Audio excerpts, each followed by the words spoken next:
Ya, Assalamualaikum warahmatullahi wabarakatuh. Oh sorry, agak NU ya, ini NU ya. Assalamualaikum warahmatullahi ta'ala wabarakatuh. Jadi saya akan nanti saya akan nyanyi sama itu Siti sama Agus, tolong siap di kursi bisa. Jadi sejak pandemi ini saya lama nggak ke kampus-kampus, nggak ke pesantren-pesantren. Saya kasih tahu biasanya saya kalau ceramah di pesantren dimanapun di Jawa Timur, saya pasti nyanyi dan itu bukan bagian dari perform. Tadi Abu Marlo nanya nanti perform. Saya nyanyi bagian dari ceramah saya karena orang kalau ilmunya sudah tinggi itu nggak cukup hanya dengan kata-kata gitu loh. Okay. Jadi, tapi Kiai Fuad ilmunya tinggi karena sudah membangun jalan raya yang belum tahu mau ngapain, yang bagian sepeda motor aja nggak ada. Itu lebih dari Nabi Nuh yang membangun perahu di atas bukit. Gitu loh. Tapi Kiai Fuad jangan gede rasa dulu, masih kalah sama rakyat saya Janjukers di Jawa Timur. Iya, jadi suatu malam saya habis ceramah di Jember, saya diajak makan soto, ngomong, terus dia minta saya bikinkan mas kawin untuk istrinya. Puisi, saya bikin puisi di tempat soto itu. Habis puisi saya serahkan, terus kamu nikahnya kapan? Namanya Zainal. Dia datang waktu zaman itu. Belum ya, lu kok belum tahu? Ya belum tunangan. Kamu tunangan nggak ada? Belum. Pacar? Belum. Jadi pacar juga nggak ada, tapi sudah minta mas kawin. Berarti lebih hebat dari Kiai Fuad yang bikin jalan dulu. Jadi maksud saya, Kiai Fuad itu jangan bangga dulu, masih kalah sama rakyat saya. Itu minta mas kawin belum tahu istrinya siapa. Itu jauh berpikir ke depan. Tapi saya salut lagi sekali tepuk tangan untuk Kiai Fuad. Jadi saya ketika Kiai Fuad tadi bilang disebut miring-miring, gelok-gelok gitu, saya teringat Kiai. Jadi muridnya Cak Nun dibikin pondok pesantren di daerah Jogja, di pantai Jogja itu apa namanya? Di Parangtritis dekat situ, Kiai Mujamil. Muridnya Cak Nun, berarti kalau ke saya hitungannya cucu murid saya kan, Cak Nun murid saya kan gitu. Kata-katanya nempel Buya ke saya, Buya Sakur. Jangan Kang Maman, jangan kamu mengaku umat Kanjeng Nabi kalau kamu nggak dijuluki Majnun. Itu nempel kalau kamu nggak dijulukin gila. Karena Nabi sendiri dijulukin Majnun, tolong dicek gitu loh. Karena kalau saya pikir-pikir orang yang punya cita-cita pasti dianggap gila. Nah kebanyakan anak sekarang takut dianggap gila. Saya tiap hari latihan vokal dulu itu mungkin hampir 6 jam. Teriak-teriak di gedung sate, di depan gedung sate malam-malam. Terus apalagi sepeda motor sudah punya helm, harus pakai helm lebih. Jadi naik sepeda motor itu sambil teriak-teriak, latihan vokal. Sambil naik motor dulu. Orang gila. Jadi jangan kamu mengaku, ini nempel banget. Tolong nanti kalau salah dikoreksi Kiai Muzamil. Jangan mengaku umatku, umat Nabi, kalau tidak dianggap gila, Majnun di bidangnya, di bidang politik atau apa, karena mikir ke depan.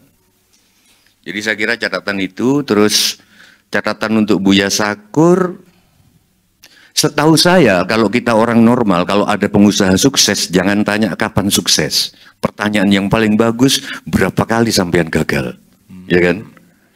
Iya, kalau ketemu pengusaha sukses, jangan tanya bagaimana Anda sukses mulai dari berapa kali sampean gagal. Teman saya, Kang tadi Kang Maman nyebut Bitcoin, dia bergerak di bisnis digital untuk mendanai UMKM.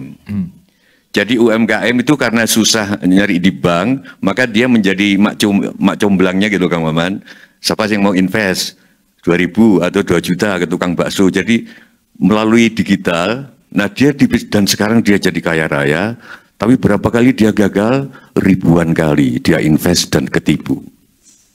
Nah Buya Sakur ini ribuan kali gagal bertani. Tidak sukses jadi petani malah jadi kiai. Gimana coba? Ini gimana Tuhan? Ini maksudnya apa? Gitu loh. Saya berkali-kali dulu tuh nawar orang untuk baca puisi. Yang nanggap saya pertama baca puisi itu Yudi Latif kan di Bandung, yang orang Pancasila Dr. Yudi Latif. Mungkin karena kasihan. Saya dikasih gudang garam betel, makanya saya minta tadi waktu pembukaan ini kenangan saya dikasih gudang garam betel 2 baca puisi di Masjid Raya Bandung. Saya nawarin tiap orang saya mau baca puisi, gagal terus. Yudi Latif oke, tapi pasti karena kasihan. Sejak itu saya mulai baca puisi. Jadi saya kira gitu. Saya kenal sama Mang Fuad, Mang Haji itu di sebuah lahan tidur waktu itu, namanya Cijeruk di Bogor. Waktu itu saya ngomong kegaiban. Kenapa sih kita terlalu, orang Islam itu terlalu logis gitu apa. Terus habis itu Mang Fuad pidato. Menarik, saya nempel, pasti Mang Fuad udah lupa, tapi saya ingat. Karena guru itu selalu ingat apa yang diomong muridnya gitu.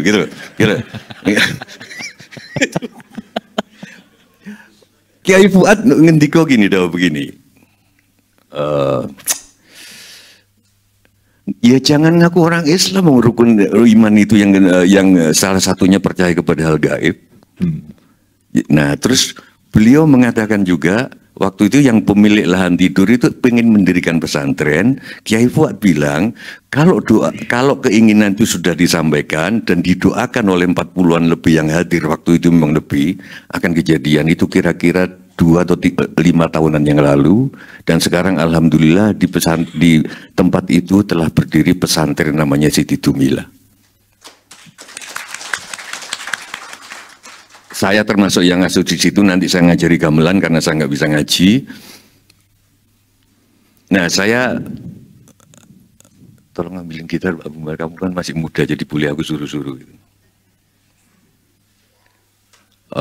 Mas Agus bisa dicoba gitarnya. Itu mic-nya satu-satu aja, Agus sama, bisa nggak mic-nya masih banyak? Ini mohon maaf sekali kalau misalkan, ya ini nyala nggak? Jadi saya itu biasanya ke Pak Fuad, kalau ke pesantren atau apa, saya datang H-1 untuk melatih paduan suara di tempat itu. Nah, kenapa kok saya minta jam 1 siang tadi, dadakan. Kenapa? Karena saya sudah lama nggak ceramah, nganggur pandemi ini. Terus dikasih job sama Mang Fuad. Gimana? Tuhan kalau guru kan kurang ajar banget kan gitu. Yang ngasih job itu teman sendiri. Biasanya kan lewat manajer saya. Kalau lewat manajer kan segini gitu loh. Nah kalau Mang Fuad kan saya nggak tahu mau ngasih berapa ini gitu loh. Nah ketika Mbak Dadan minta berapa Mbak? Gila, presiden masa suruh mikirin itu, nggak usah dimikirin kan? Ini kan pesantren, lu kenapa? Biar Mang Fuad sendiri yang mikir gitu.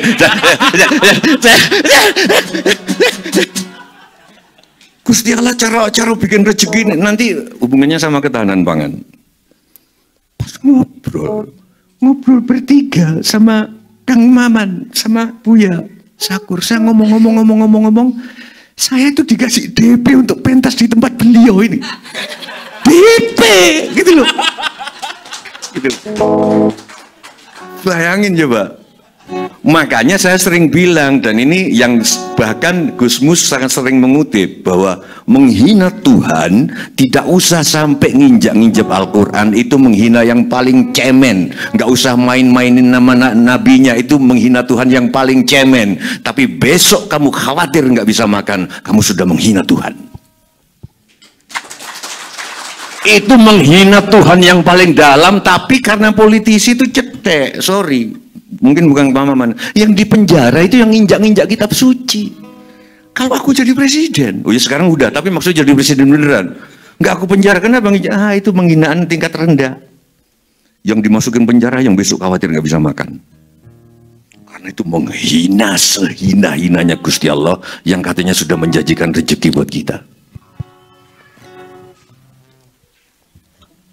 Nah, terus pertama saya datang nah gimana saya mau minta honor coba? Setiap saya kesini saya dibawain sayur semobil. Kurang ajar nggak gitu loh. Gimana coba? Coba manusia macam apa Suciwo Tejo itu ketika ceramah di sini, terus minta honor, ngarani gitu, ngarani minta. Setiap kali ke sini aku dibawain mulai dari cipluan yang cerenet itu tadi itu apa itu? Wih itu istriku sampai muntah-muntah, banyak banget. Menurut sampean masih boleh nggak aku minta honor? Nggak, kira-kira boleh? Nggak boleh. Nah saya datang pertama disambut sama musik di saung. Nah begitu karena saya senang musik, saya ke saung itu nyamperin. Musiknya ya musik-musik itulah. Terus saya goda dengan musik yang saya suka dari filsuf besar tanah Pasundan, namanya Kiai Haji Hasan Mustafa. Kelahiran Garut, bukunya sekarang diterbitkan oleh Mizan. Kedengaran gitarnya?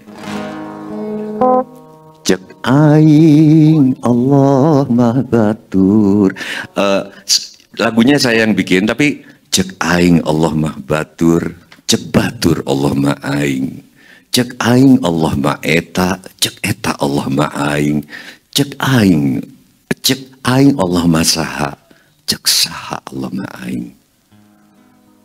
Kiai Haji Fuad seneng, tapi dadan. Mas ini terlalu tasawuf mas ini loh, bahaya ini mas gitu loh. Loh nggak bisa kan terakhir cek saha Allah ma aing, ada gitunya kan.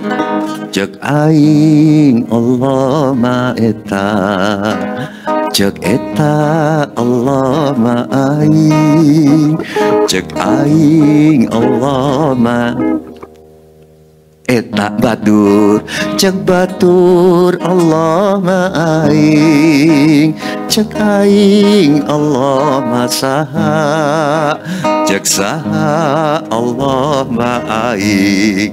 Aku bawakan ini di IAIN, di Parepare, di Jambi, di pesantren-pesantren Jawa Timur, lagu Sunda semua nyanyi. Di sini nggak akan saya bawakan karena saya takut dimarahi Bang Dadan. Jadi saya akan nyanyi ini aja.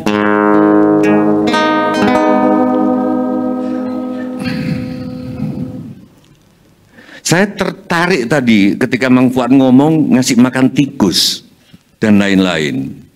Saya usul suatu hari pesantren Al-Ittifaq ini ngundang Tri Utami. Dia ngerti doa-doa tanah Sunda, mulai dari Ciamis, doa-doa asli orang Sunda ketika panen dan ketika tanam, Kang Maman. Jadi ketika tanam, doa orang dulu itu, orang Sunda wiwitan itu, bukan ya Tuhan, tumbuhkanlah padi ini setelah membakar dupa dan kemenyan itu, jauhkanlah dari hama. Ternyata enggak. Coba suatu hari undang Tri Utami deh, sama Irawan. Doanya ternyata ya Tuhan, di bahasa Indonesianya, aku mau tanam padi, kalau ular mau makan, monggo. Orang mau makan monggo, tapi tolong kami bagiin. Ternyata katanya tanahnya subur tanpa perlu pestisida. Saya akan membawakan lagu dari kakaknya R.A. Kartini, yaitu KRM Sosro Kartono. Nasibnya laki-laki ya, selalu perempuan yang lebih terkenal. Dan perempuan selalu benar. Nggak curhat gitu loh. Wong kalau ditanya siapa yang paling masuk surga di antara 5 orang ini, aku bilang kayaknya saya. Kenapa? Aku kalau dimarah istri diem aja. Ya, gitu.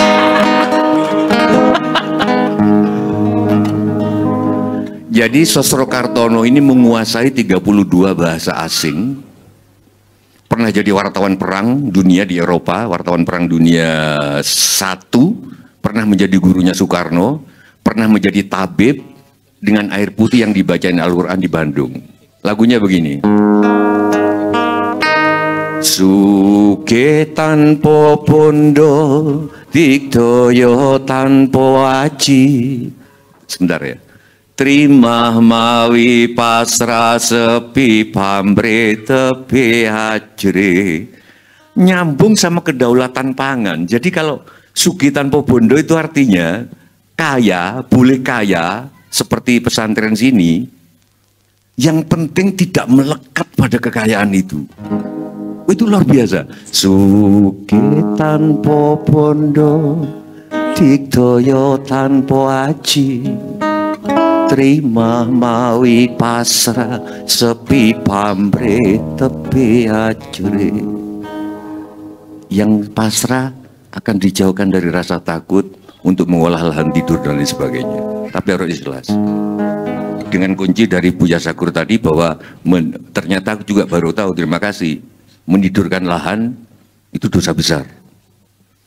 Kalau menidurkan AWW dosa apa?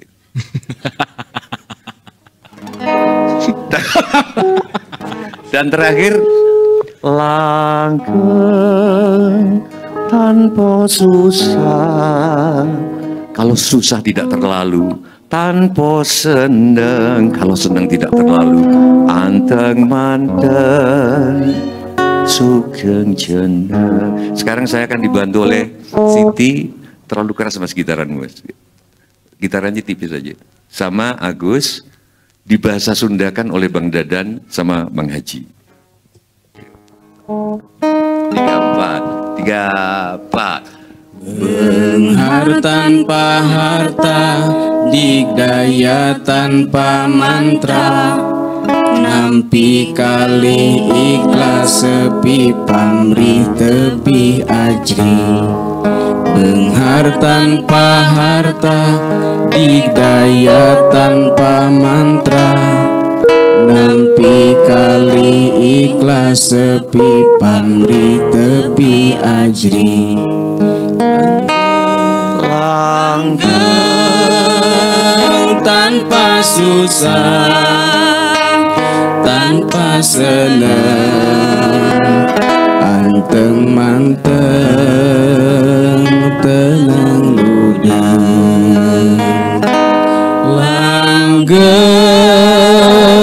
tanpa susah, tanpa senang, anteng manteng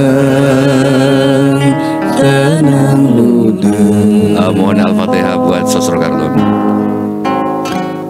Saya cuma bikin syairnya. Sekarang kita nyanyi bareng-bareng, terus habis itu kita diskusi. Saya kasih tahu 2 baris. Yuk kita nyanyi bareng. Benghar tanpa harta, digdaya tanpa mantra. Coba 3, 4. Benghar tanpa harta, digdaya tanpa mantra, Terus nampi kali ikhlas sepi pamrih tepi ajri. nampi kali ikhlas sepi nampi kali ikhlas sepi pamrih tebi ajri. 3, 4. Mohon izin Pak Kiai untuk mereka nyanyi.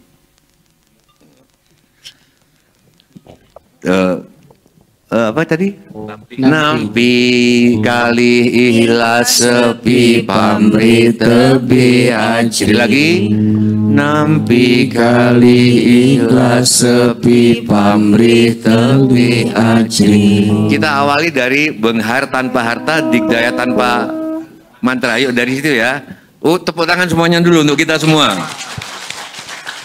Untuk kita ya, untuk kita. Bukan untuk kami, karena ada toko kita gitu. Enggak ada guyon-guyon. Aku teman-temanku juga banyak di kami. 3, 4. Benghar tanpa harta, digdaya tanpa mantra, nanti kali ikhlas sepi pamrih tepi. 2 kali. Benghar tanpa harta, digdaya tanpa mantra, nampi kali ikhlas sepi pamrih tepi ajri. Terus lanjutannya, kalau kita sudah begitu, kata Sosro Kartono, kalau orang sudah begitu akan langgeng tanpa susah, tanpa senang. 3, 4. Langgeng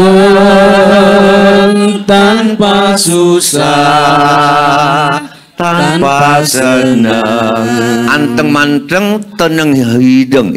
Teneng ludeng. Oke. Anteng manteng teneng ludeng. 3, 4. Langgeng tanpa susah, Tanpa seneng, tanpa senang. anteng manteng, anteng manteng teneng ludeng. Tenang ludeng. Yuk kita nyanyi dari awal. Benghar tanpa harta, hidayah tanpa mantra, nanti kali ikhlas sepi pamit tepi aja. Benghar tanpa harta, hidayah tanpa mantra, nanti kali ikhlas sepi pamit tepi aja. Langgeng.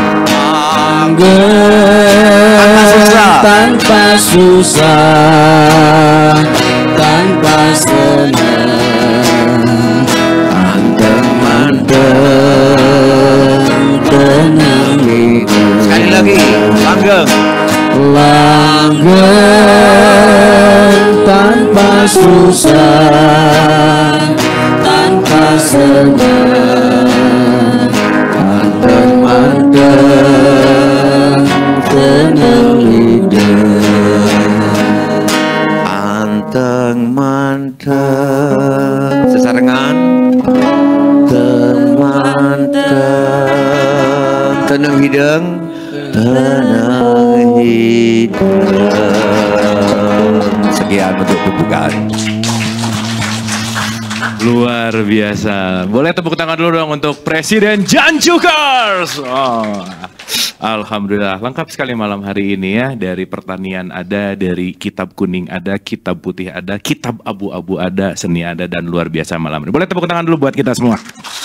Asik. Dan kini tiba saatnya saya rasa kita perlu, namanya juga judulnya adalah dialog. Dialog itu harus ada feedback, harus ada penyampaian juga dari audiens. Maka diberi kesempatan untuk kita tanya jawab dan diskusi.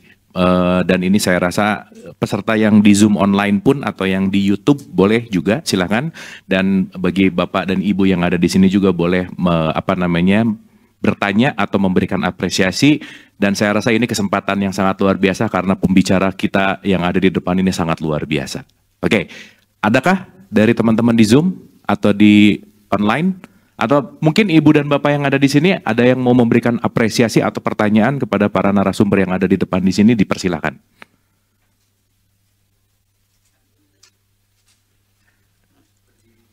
Iya, nanti boleh berdiri di sini kalau mau bertanya. Silakan. Habib Cinta, oh oke. Nah ini sahabat kita semua nih ya, Habib Cinta nih, Syekh Al-Kaf. Oke, boleh langsung terhubung dengan Habib Cinta. Silakan Bib. Boleh di-unmute. Halo Bib. Apakah sudah terdengar? Sebentar, ini saya... Ya, halo. Oke, suaranya udah oke banget nih. Oke Bib, apa kabar? Ya, sehat. Alhamdulillah sehat. Sehat ya Bib ya? Alhamdulillah sehat, antum sehat. Alhamdulillahirobbilalamin. Oke Bib, kita selalu menunggu apresiasi dari Habib Cinta ini. Silakan.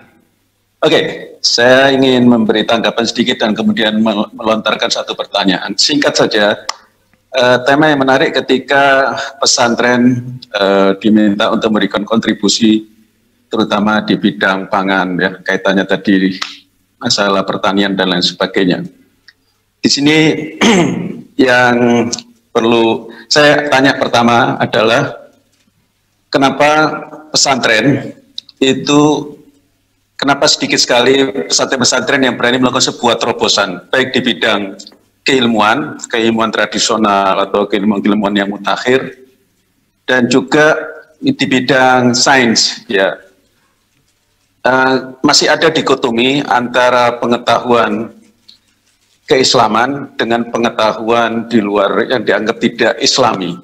Itu masih kental sehingga pesantren-pesantren kelihatan mandek dan berhenti di tempat. Apa yang dilakukan oleh pesantren Al-Tifak ya, yang dilakukan oleh, yang dimotori oleh Kiai Fuad itu luar biasa, merupakan sebuah terobosan yang menunjukkan sebetulnya pesantren bisa berkiprah lebih luas lagi. Oke. Nah, bagaimana mendorong pesantren punya greget yang sama, punya sebuah visi yang pesantren yang visioner lah.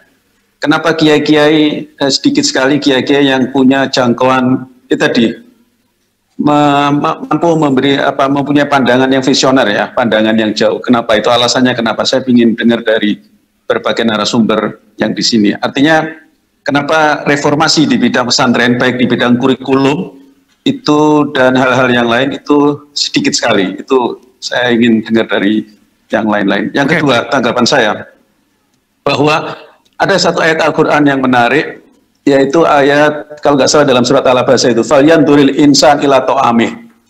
Ini luar biasa, Al-Quran memberi sebuah perhatian kepada masalah makanan, masalah nutrisi. Ya, dalam manusia memperhatikan makanannya. Berbagai persoalan ini yang ada, termasuk bangsa kita, centang perenang yang ada ini, berbagai masalah ini, salah satunya karena kita mendapatkan nutrisi yang kurang berkah.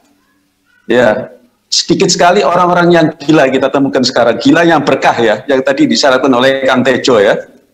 Ya banyak orang yang sebetulnya menganggap dirinya waras, tapi pada saat yang sama mungkin dia gila yang sesungguhnya. Tetapi orang gila yang berkah ini yang sebetulnya orang gila yang berani melakukan sebuah terobosan, orang gila yang memandang yang jauh. Lah, makanan ini menjadi penting. Saya bisa bayangkan kalau kemudian misalnya orang seperti Kiai Fuad, orang seperti Buya Sakur, dia mendidik petani-petani sebelum menanam, diberitahu bagaimana menanam dengan membaca tasbih, membaca sholawat, dan ketika dia melakukan sebuah proses pertanian dari awal sampai akhir, dari dia menebar benih dan seterusnya, itu tawakal kepada Allah dan tidak melihat peran dirinya. Antum tazra'unahu am nahnu zari'un. Hakikat yang menanam, yang menumbuhkan, itu semua Allah Subhanahu wa taala, dan betul-betul melakukan sebuah proses penanaman dengan menggunakan bahan-bahan yang bisa dipertanggungjawabkan secara medis, karenanya dimakan ini untuk manusia. Manusia itu makhluk Allah yang paling mulia. Kalau dilakukan dengan semangat tauhid seperti ini, maka makanan yang diminum, makanan yang kita makan ya, padi yang kita makan akan berkah kalau dengan proses seperti ini, dan itu berpengaruh dalam kecerdasan kita, dalam ibadah kita. Saya yakin bahwa selama ini kita tidak khusyuk dalam ibadah, itu karena mungkin makanan kita, asupan yang kita terima ini kurang sehat, ditanam dengan orang-orang yang kurang bertauhid barangkali. Nah, saya minta tanggapan dari kepada teman-teman. Itu saja, luar biasa acaranya. Semangat terus, salam saya dari jauh, terutama buat narasumber dan Kang Abu Marlu. Sukses, terima kasih. Thank you, Bib. Boleh tepuk tangan untuk Syekh Al-Kaf, luar biasa. Baik, karena mungkin ini sambil menunggu pertanyaan berikutnya, mungkin kita langsung respon. Jadi mungkin kalau saya tangkap tadi ada 2 poin penting, kenapa pesantren itu sulit melakukan terobosan sedikit menuju science gitu misalkan, karena masih ada dikotomi antara keilmuan umum dan keislaman, dan mungkin tadi bagaimana menumbuhkan kesadaran menanam nutrisi dengan kesadaran tauhid. Mungkin yang pertama mohon direspon oleh Kiai Haji Fuad Afandi. Mangga, Bapak. Maaf tim, ini mic-nya habis baterai, sorry. Boleh ditukar dulu. Oke.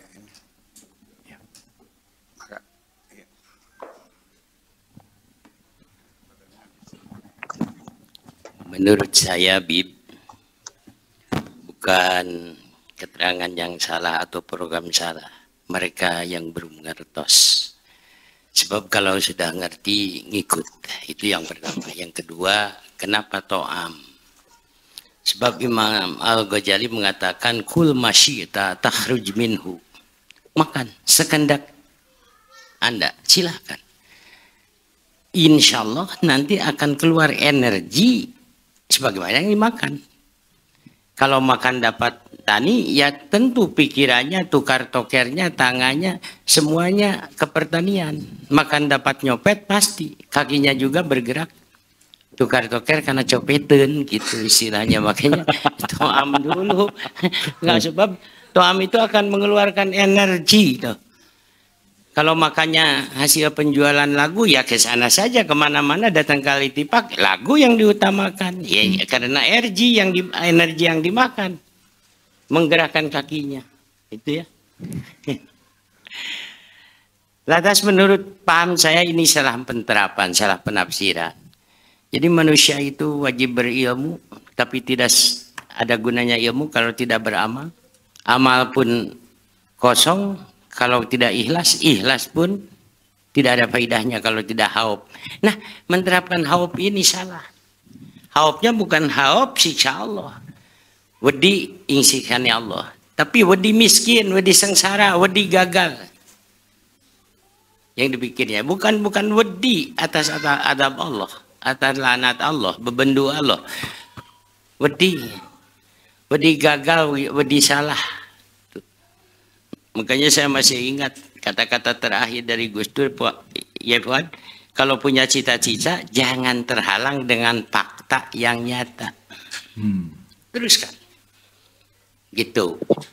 Jadi, pokoknya pola pikir, makanya saya mengharap setiap pesantren ingat riwayat Nabi Adam setelah didatangkan dari surga diusir ke dunia. Lapar Nabi Adam itu. Jibril lapar, sabar Adam. Ini bukan surga, ini dunia gitu. Sabar. Datang Jibril malah bawa sapi 2. Jibril mau makan, ngerti saya juga. Makanya pegang nih sapi. Bolak-balik sampai luluh itu bumi. Baru ditanam.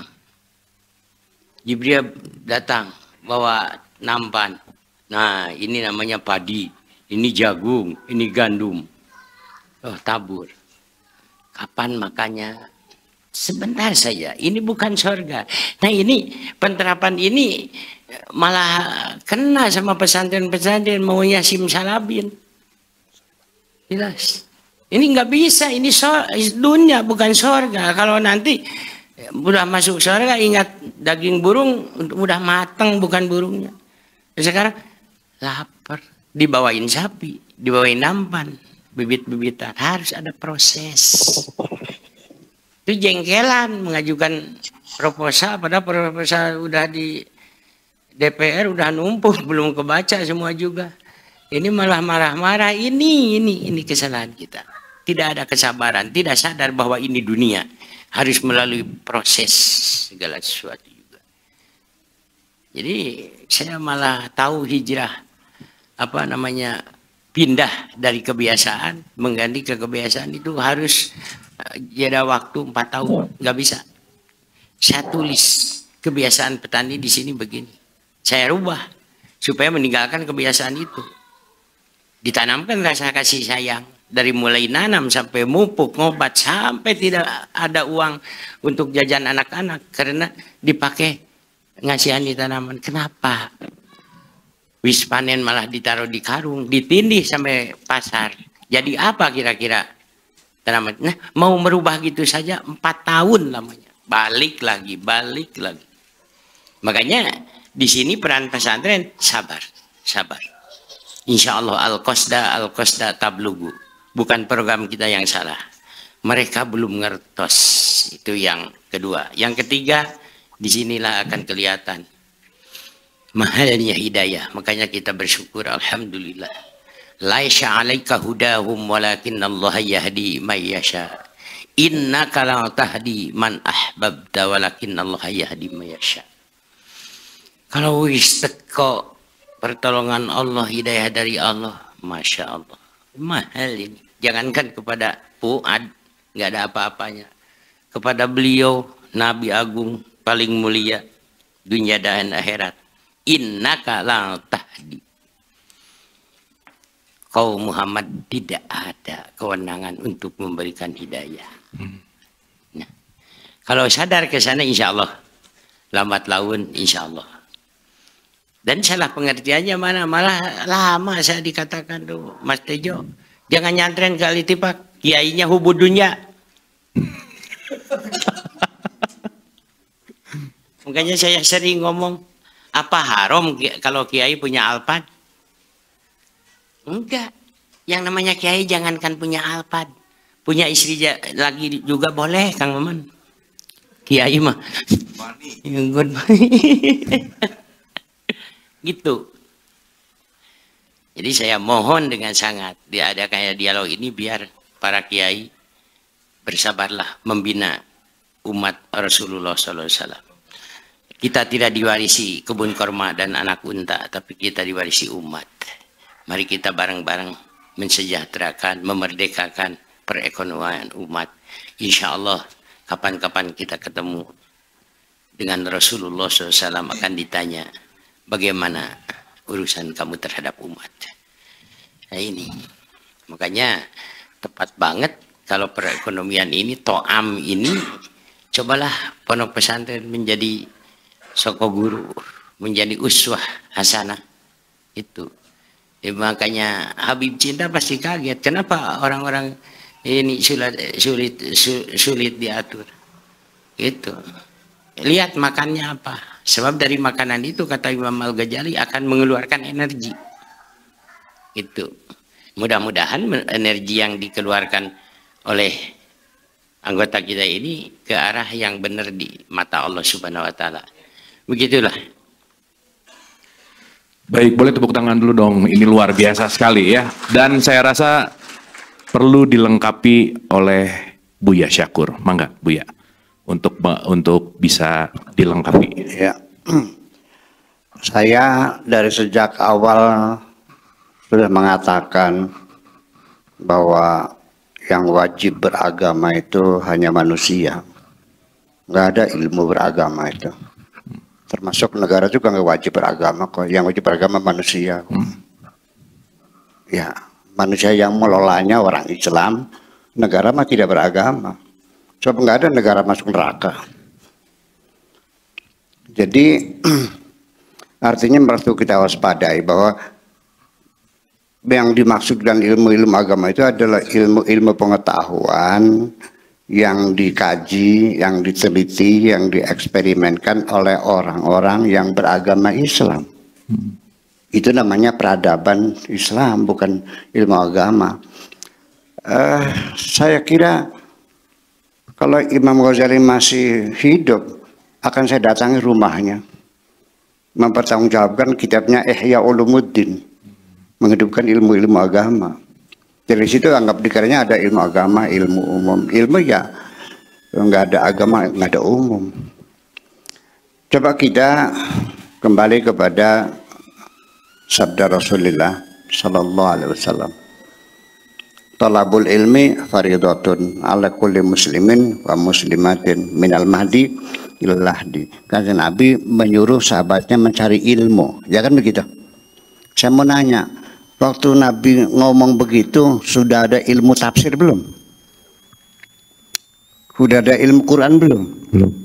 Sudah ada ilmu tajwid enggak? Belum. Belum. Sudah ada qiraatus sabah belum? Sudah ada fikih belum? Sudah ada usul fikih belum? Sudah ada qawaid fikih belum? Belum ada. Jadi Nabi nyuruh sahabatnya itu tidak mungkin mencari ilmu yang belum ada ilmunya. Yang dicari yang sudah ada, ilmu pertanian, ilmu bikin kapal, ilmu bikin senjata, dan sebagainya. Itu yang dipelajari.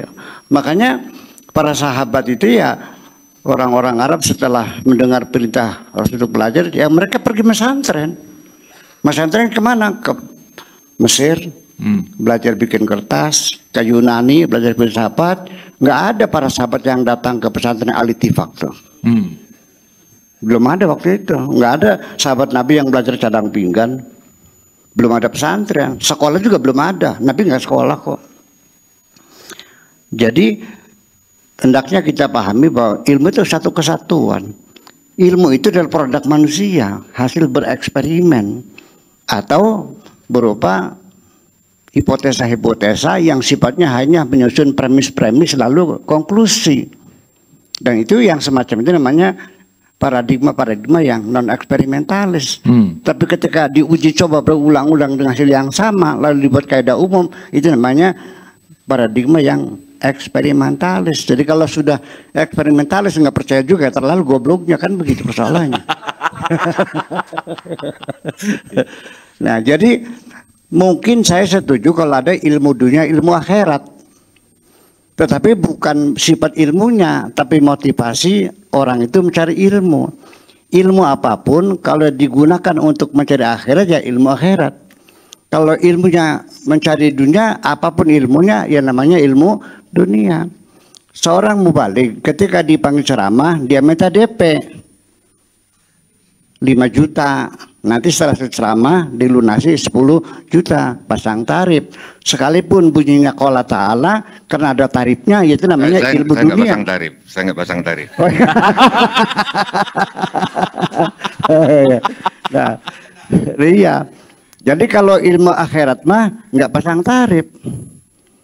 Nah, bagaimana sih saya mengajak teman-teman kalau dipanggil ceramah jangan pasang tarif. Saat di Berena, ya saya sering dapat amplop isinya amplop kosong kok.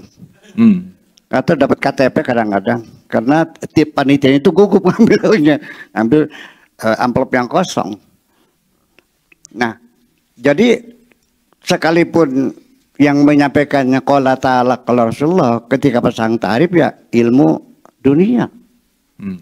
Tetapi seorang dokter, satu dokter saya menyaksikan sendiri, namanya Dokter Idris di Jatibarang. Setiap saya datang kalau nanya berapa dok, salah ini obatnya. Saya pikir dia menghargai saya karena kiai digratisin obatnya. Ternyata tidak. Pernah saya masuk situ ada pasien orang perempuan ya kumuh bajunya, setelah dikasih obat terus nanya dok berapa, udah bu, udah nggak usah, nggak usah pulang aja mas. Oh jadi ternyata kalau yang miskin digratisin. Sekalipun di sekolahnya kedokteran itu ilmu akhirat. Sekalipun belajarannya ilmu Al-Quran hadis, tapi karena pasang tarif itu ilmu dunia. Itu saja kira-kira. Terima kasih. Oke, luar biasa, luar biasa. Mungkin kita minta sedikit pandangan dari Kang Maman nih tentang tadi karena berbicara tentang Yuval Noah Harari gitu ya. Yuval Noah Harari itu kan ke depan sekali gitu. Poin pentingnya adalah bagaimana dikotomi antara ilmu agama dan sains gitu. Mangga Kang Maman. Oke, terima kasih Abu Marlo. Nah, Bapak Ibu sekalian, pesantren itu punya prinsip kaifa nataqaddam duna natakhala anit turas. Bagaimana pesantren selalu maju berkompetisi tanpa meninggalkan at-turas. Tradisi kita itu tradisi Islam Ahlus Sunnah wal Jamaah yang tentu di dalamnya Al-Qur'an, hadis, ijma dan qiyas. Nah, kita melihat bahwa ketika kita membaca Al-Quran, membaca hadis, membaca at-turas yang lain, kita terpaku kepada dua konsep hubungan. Pertama hablum minallah, yang kedua hablum minan nas. Al-Imran 112, Duribat alaihimud dhillatu aina masukifu illa bihablim minallah wa hablim minan nas. Padahal kalau kita mengacu kepada keseluruhan jumlah ayat Al-Quran yang dengan mudah kita menyebutkannya 6.666, itu sebenarnya hafalan aja, jumlahnya tidak sekian. Nah, kita melihat ayat tentang hukum itu hanya 500. Ayat tentang hubungan dengan manusia itu sekitar 1000-an. Artinya sisanya hampir 70% atau malah 80% adalah ayat tentang hablum minal alam, hubungan dengan alam, hubungan dengan lingkungan. Nah, ini yang tidak dielaborasi oleh masyarakat pesantren, dan itu dimulai dari Kiai Fuad Afandi. Hablum minal alam inilah yang sebenarnya membuat kita ada keterpisahan antara sains dan juga agama. Itu yang dikatakan oleh Albert Einstein, di mana orang yang beragama tanpa ilmu pengetahuan, dia akan selalu lumpuh. Tidak bisa bersaing, tidak bisa bertarung. Tetapi sebaliknya orang yang berpengetahuan, without religion, tanpa agama, dia akan buta. Muncullah nuklir, muncullah hari ini persaingan vaksin, muncullah hari ini berita hoax, dan lain sebagainya. Maka, kata Albert Einstein, dua-duanya harus dipakai antara science of and religions. Seperti itu. Dan itu yang disebut dengan spiritualitas. Nah, kita hari ini menyembah agama, bukan menyembah Allah. Kita hari ini percaya kepada institusi, kepada figur orang, bukan kepada values. Dan itu yang membuat beberapa pesantren akhirnya tidak bisa melakukan adaptasi perubahan yang cepat dalam kehidupan seperti ini. Itu problem pertama menurut saya. Kita hanya terpaku kepada hablum minallah, hablum minan nas, tapi gagal untuk membaca hablum minal alam. Bahkan hablum minallah pun hari ini sudah tidak menjadi hablum minan nas. Ada orang yang merasa dekat banget sama Tuhan tapi jauh dengan tetangga. Ada orang yang bolak-balik naik haji tapi korupsi. Ada orang yang berkali-kali dia fasih membaca sholawat, tetapi fasih melaknat orang lain. Dia kan merasa begitu dekat dengan Allah, tapi sesungguhnya orang yang dekat dengan Allah pasti dekat dengan sesama manusia. Siapapun manusianya. Kata Rasul, silman qata'aka. Sambungkan silaturahmi bagi orang yang memutuskan silaturahmi. Saya mengutip Noah Harari. Kalau orang yang picik pikirannya, dia akan nanya, siapa Noah Harari? Dia Yahudi, dia homo, dan lain sebagainya. Ngapain pendapat Yahudi? Ngapain pendapat homo, dan sebagainya? Kalau saya belajar itu dari mana saja. Khudil hikmah min ayyi wi'ain kharajat. Dari manapun. Nah, orang Islam tiba-tiba selalu bertanya siapa dulu.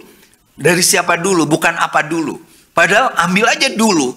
Belajar bagaimana. Misalnya hari ini kita tidak bisa. Apakah kita hari ini tidak mau memakai media sosial? Di mana Marx misalnya membuat Facebook dan Facebook membelikan Twitter dan sebagainya. Apa kita mau mengharamkan itu? Seperti itu Bapak. Nah yang kedua, di samping prinsip kaifan taqaddam duna anatan turas, saya mengatakan bahwa pesantren seharusnya itu siap dengan dunia modern. Modern itu bukan berarti mewah-mewahan. Modern itu siap dengan manajemen baru, dengan sikap baru. Itu yang mohon maaf Mbak Tejo, ini jargonnya kita sering bilang normalitas baru membutuhkan moralitas baru. Kayak gitu. Tolong dicatat Abu Marlo, ini keren bahasanya. Dan itu sebentar lagi dijadiin status. Normalitas baru membutuhkan moralitas baru. Nah, moralitas baru itu yang kita tidak bisa. Saya tidak setuju Buya Syakur tadi soal amplop. Bapak. Karena hari ini orang yang tidak menentukan tarif, lalu dia marah-marah ketika amplopnya kosong, itu tidak ikhlas juga. Bapak, yang lebih baik itu adalah orang yang dia ikhlas. Nggak diamplopin, aku ikhlas. Gitu. Oke, nah itu diomongin aja udah nggak ikhlas. Bapak. Tapi berarti harus dicek dulu, jangan-jangan kosong yang tadi. Saya pernah memimpin ketua lembaga dakwah pengurus besar Nahdlatul Ulama. Saya bilang manajemen modern seorang dai itu harus bisa memenuhi keinginan publik. Publik pingin apa? Saya bilang tadi di ceramah tadi di atas itu, ketika saya ke Eropa, maka temanya itu tidak ada tema tentang fadilah raja, fadilah muharram dan sebagainya. Yang ada tentang perubahan iklim, yang ada tentang ketersesakan, yang ada tentang krisis air, yang ada tentang bagaimana polusi dan lain sebagainya. Ada nggak Al-Qur'annya? Maka belajarlah saya dari Buya Syakur tentang itu semua. Yang kedua, ketika saya ditawari, Kemaman kalau Anda ke luar negeri berapa? Saya cek berapa harga tiket, berapa saya di hotel, dan sebagainya. Setelah itu saya ikhlas banget. Ini dalam keadaan kita mobil sudah perlu bensin, tiba-tiba ban sudah tipis. Tiba-tiba ikhlas. Ban tiba-tiba meletus, berapa dakwah kita yang terbengkalai gara-gara ikhlas yang salah. Bapak, menurut saya terima aja. Yang harus ikhlas itu adalah kiainya, tetapi pemberinya itu tidak boleh ikhlas, harus besar. Semakin besar semakin ikhlas. Itu yang penting. Dan itu ada di bukunya Jalaluddin Rahmat, Bu. Jadi menurut saya Bapak, tolong manajemen modern. Ini baru DP-nya loh. Bapak, manajemen modern itu saya lihat kenapa saya Bentar. Saya mau menunjukkan ciri laki-laki yang baik. Ini nggak akan saya buka kecuali yang buka istri saya. Pokoknya kalau kelihatan kecil ke istri, kalau Bapak, kalau Mas Tejo itu dijamin lah tidak akan dimarahi sama Allah di akhirat karena dia begitu tersiksa di alam dunia sama istrinya. Nah, yang terakhir, kenapa saya senang kepada Yai Fuad di sini, kepada Buya Syakur? Buya itu memberikan kita alternatif pemikiran yang moderat, yang visioner, yang betul-betul membuka wawasan. Saya tulis di status Facebook saya hari ini. Satu. Yang kedua, Kiai Fuad itu kalau ngomong agama, itu bukan ngomong soal berkah, tapi ngomong, iya sayur, ngarah jadi grade hiji, maka cara ngelolana kudu modern. Petanina kudu diberi harga nu cukup. Sehingga kontinuitas dan kualitas, itu yang jaminan. Itu manajemen modern. Jangan ngomong ikhlas dan barokah kalau kita tidak berkualitas. Tunjukkan kualitasmu, maka kualitas itu akan menentukan hargamu. Oke. Terima kasih. Oke. Normalitas baru perlu moralitas baru. Nah, itu tolong diingat baik-baik. Oke, kalau gitu Mbah, sebagai presiden bagaimana menyikapi atau menanggapi ini semua? Tes Ya, ke Bang Haji. Jadi ngubah kebiasaan 4 tahun, luar biasa. Saya sekarang umur 58 tahun dan baru tahu bahwa cara gosok gigi saya salah itu baru 10 tahun yang lalu. Ketika dikasih tahu Bu dokter. Aku kalau dikasih tahu perempuan pasti nurut.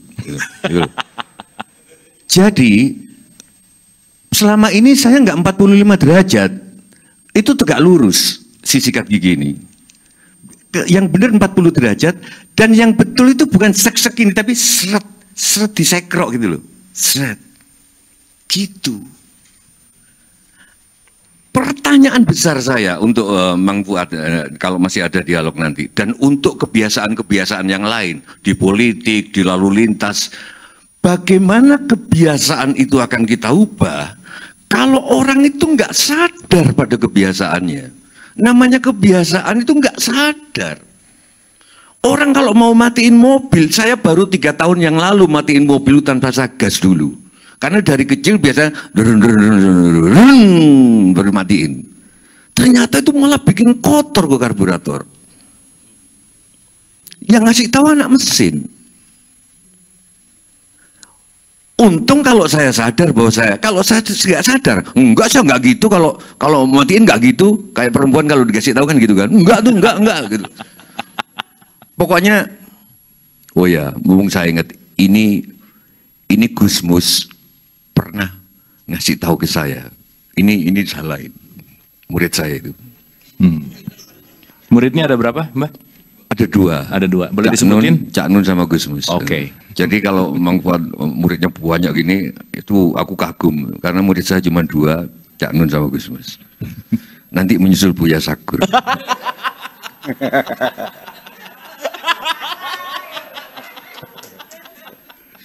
Jadi gini, kenapa kok satu-satunya akad yang diakui oleh Gusti Allah cuma nikah? Itu gini, aku bener. Berkomitmen dalam bernegara, ya nggak sampai dicatat Gusti Allah. Berkomitmen dalam organisasi, tapi komitmen nikah itu satu-satunya kata Gusmus ini. Total. Karena kalau orang politik itu, misalkan Kang Maman sama Gatot Nurmantio berseberangan kan, gitu loh. Tapi jauhan kan, ini logika saya. Sedangkan laki-laki sama perempuan yang nikah itu dalam banyak hal itu beda. Laki-laki itu secara tubuh itu kerasnya itu subuh, perempuan maunya malam. Karena kalau pagi kan dia nyiapin anaknya sekolah, nyiapin nyiapin sarapan, nyiapin itu. Padahal kita itu kerasnya pagi. Jadi perbedaan konflik historis yang paling gede dalam sejarah itu bukan antara komunis dan kapitalis, enggak. Tapi antara laki-laki kerasnya pagi, perempuan maunya malam. Nah, balik lagi. Nah, bayangkan suami istri selalu beda dalam banyak hal, tapi harus satu ranjang. Wah, itu iya juga ya. Karena itu kenapa kok amplop saya nggak aku buka kecuali yang buka istriku. Mungkin karena tipis gitu loh. Gitu. Nah, saya balik lagi, bagaimana kita akan mengubah kebiasaan? Biasanya orang yang apa ya? Aku itu wallahi ini supaya kelihatan Islam ya, wallahi gitu ya. Oke. Kalau bibir kering, dulu suka tak jilat-jilat supaya basah. Baru 7 atau 10 tahunan yang lalu dikasih tahu dokter bahwa itu akan memperkering bibir. Kalau bibir kering dikasih dolesin pisang. Kita nggak sadar. Nah, untungnya ini soal pertanian ini bagaimana kalau banyak hal kita nggak sadar loh. Bahwa kebiasaan itu buruk. Bagaimana Kang Maman atau Buya Sakur nanti mau mengubah itu? Saya kira itu komentar saya. Terus kalau Kak Buya Sakur tadi saya setuju, nggak ada lah, jangan bikin dikutumi lagi, minimal mulai dari pesantren Ittifaq ini ilmu agama sama semua ilmu ya agama, kedokteran ya ilmu agama. Saya jelek-jelek ini pernah ke Al-Azhar di Mesir itu, anak-anak dokter mau dia ekonomi, kalau dokter harus hafal Al-Quran. Kalau S1 berapa gitu, sekian juz, pernah ke Al-Azhar itu. Dan gimana coba, ini HP saya kenapa ini? Bentar ya. Saya mau ngasih contoh. Sebentar, ini kok jadi macet gini HP saya? Habis baterainya? Enggak. Jadi kira-kira begini. Nah, Ini kuno, sangat kuno. Sebelum ada bahasa Jawa, bahasa Sanskrit, itu tertulis di monumen kayak gini. Sang-sangkan paraning syarat sakala diskalat maka kita. Engkau adalah Tuhan, adalah Engkau yang selalu hadir kepada yang tampak maupun yang tidak tampak bila khusyuk berbakti kepadamu. Berbakti ini kan bisa mengolah lahan. Terus, ring ange begi yoga kiteng sakala, Engkau jelas bagi mereka yang tidak melihatmu. Ini nenek moyang kita loh. Katemu tamari kasitan katemu, Engkau yang ditemukan oleh mereka yang tidak mencarimu. Kahidep tapamarika sitan kahidep, Engkau yang tersentuh oleh mereka yang tidak menyentuhmu. Siapa tahu yang menyentuh Tuhan itu justru bukan yang tiap hari baca, tiap hari tapi yang mengolah lahan. Harus ada revolusi itu, Mang Fuad, kalau menurut saya. Siapa tahu Al-Qur'annya itu ya lahan ini. Ini nendang banget. Engkau adalah yang ditemukan oleh mereka yang tidak mencarimu. Ternyata ilmu pengetahuan ahli saraf itu mengatakan pada saya, Rio Hasan. Kok Rio enggak, Rio Hasan, ya, ahli saraf. Dia ulang-alik Jepang Indonesia, bedah saraf.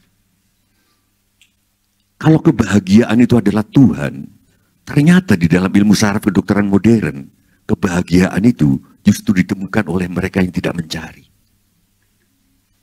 Just melakoni. Gimana kita nggak menyebut bahwa ilmu kedokteran itu agama? Itu loh maksudku. Ternyata agama. Ahli saraf membuktikan justru yang bisa dicari hanyalah ketenangan, inner peace. Cek deh.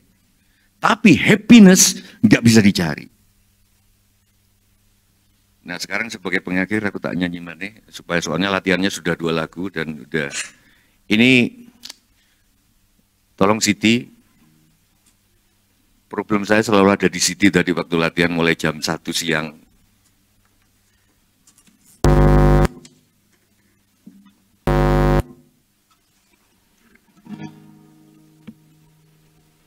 Lagu ini asalnya aslinya bahasa Jawa dan tes.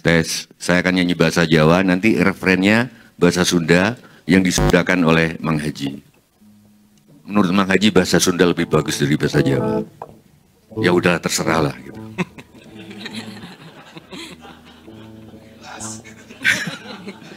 Ini lagu tentang orang-orang bertanya, wong takon, wosing tur angkoro, sampai kapan kebiasaan-kebiasaan tak disadari oleh manusia, angkara murka.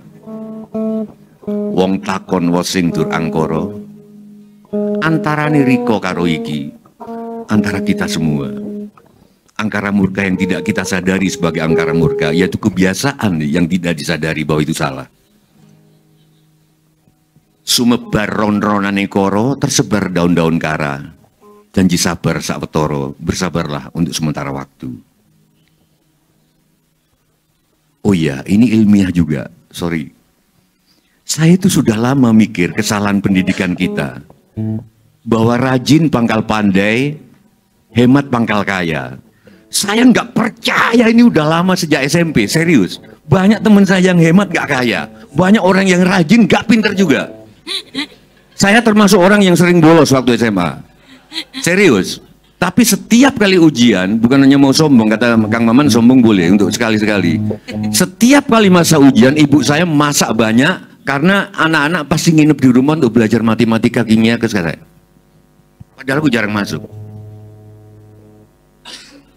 Terus aku ngomong, gitu loh, ngomong bebas bahwa rajin tidak pangkal kaya.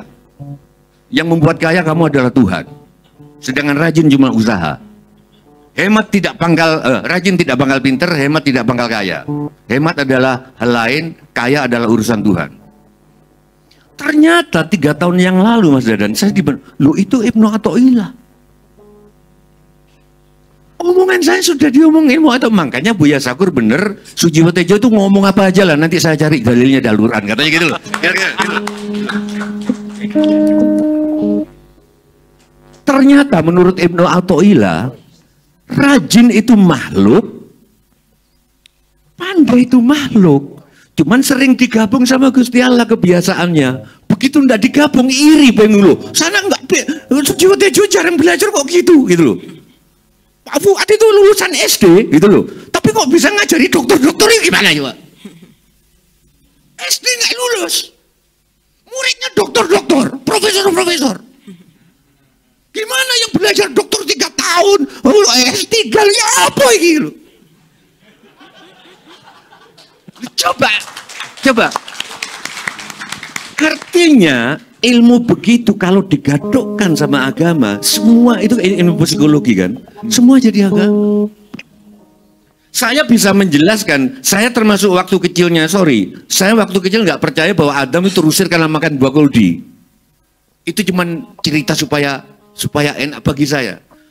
Bagi saya waktu itu Adam tidak mensyukuri nikmatnya.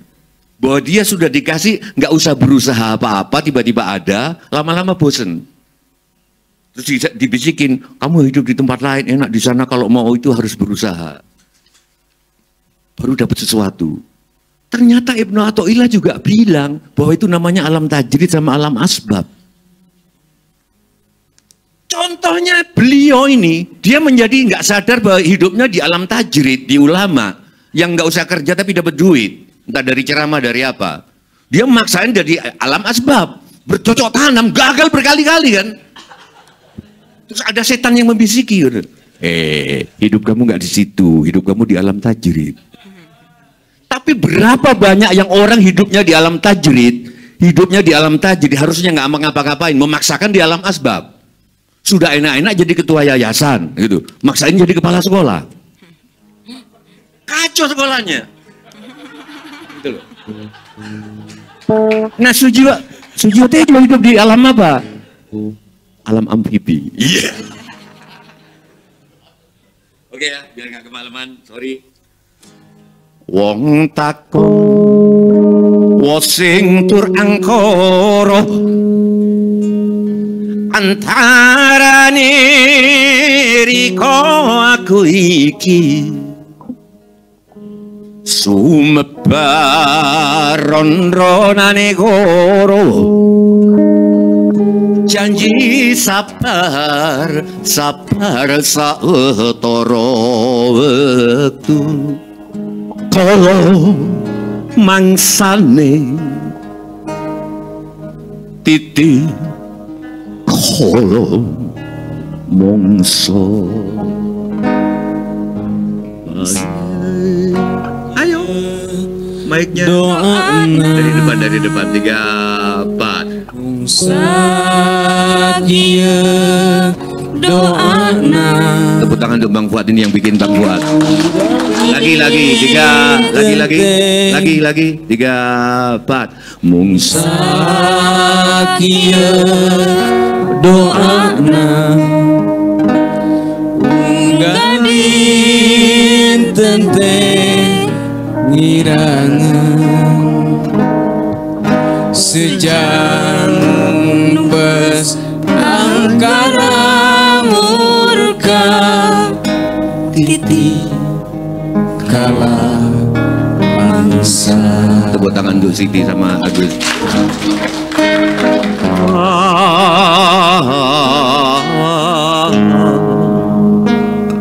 Ya ayyatuhan nafsul mutmainnah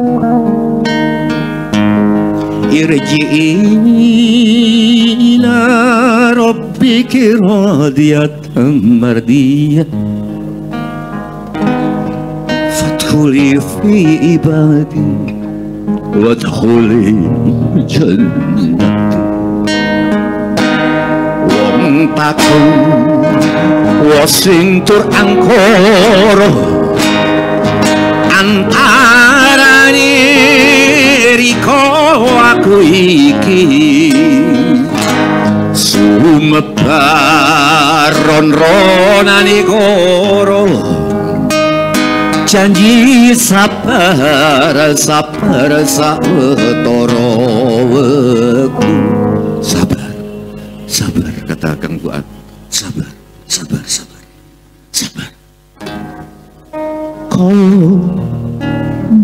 saling titik kala bangsa Saatnya doana unggah dinten teh ngirangan sejanum pes angkara murka titik kala mangsa titik kala mangsa